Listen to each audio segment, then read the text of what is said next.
بسم اللہ الرحمن الرحیم۔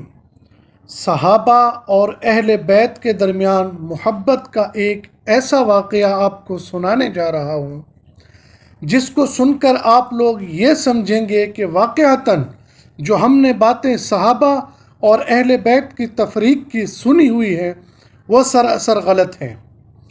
شہزادہ اہل بیت حضرت حسین رضی اللہ عنہ ایک مرتبہ ایک محفل میں تشریف فرما تھے۔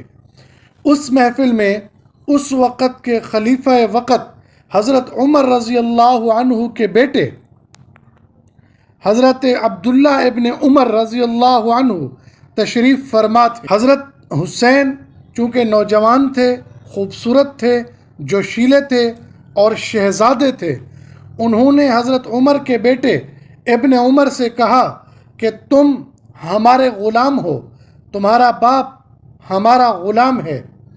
چونکہ وہ بھی وقت کے شہزادے تھے، خلیفہ وقت کے بیٹے تھے، چونکہ انہوں نے اس بات کو بہت دل پر لیا، حضرت حسین رضی اللہ عنہ کی بات سن کر ان کی دل آزاری ہوئی۔ وہ وہاں سے اٹھے اور خلیفہ وقت حضرت عمر رضی اللہ عنہ کے پاس چلے گئے۔ کہا، ابا جان، حسین نے ایک محفل میں مجھے کہا کہ تم اور تمہارے والد ہمارے غلام ہیں، ہمارے نوکر ہیں۔ حضرت عمر رضی اللہ عنہ نے کہا کہ ایسی بات ہے، حسین نے تمہیں ایسا کہا ہے؟ اگر اس نے ایسا کہا ہے تم جاؤ اور اس کو بولو کہ یہ بات لکھ کر دے دے۔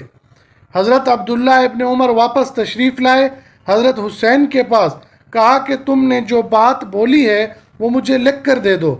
حضرت حسین نے ایک پرچی اٹھائی اور اس پر لکھا، یبن الغلام، تم ہمارے غلام کے بیٹے ہو۔ حضرت عبداللہ ابن عمر نے وہ پرچی لی اور اپنے والد کے پاس چلے گئے۔ حضرت حسین کے ہاتھ کا لکھا یبن الغلام پڑھا اور خوش ہوئے۔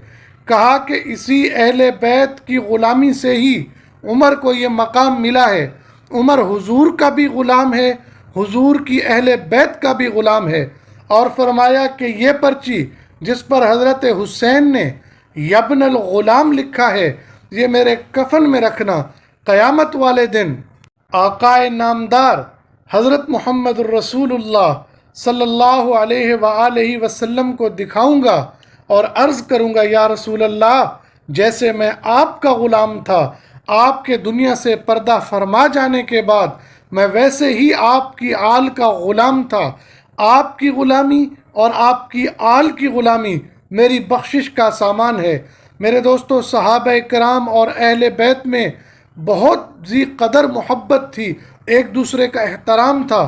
اللہ پاک ہمیں ان دونوں کا احترام کرنے کی توفیق عطا فرمائے۔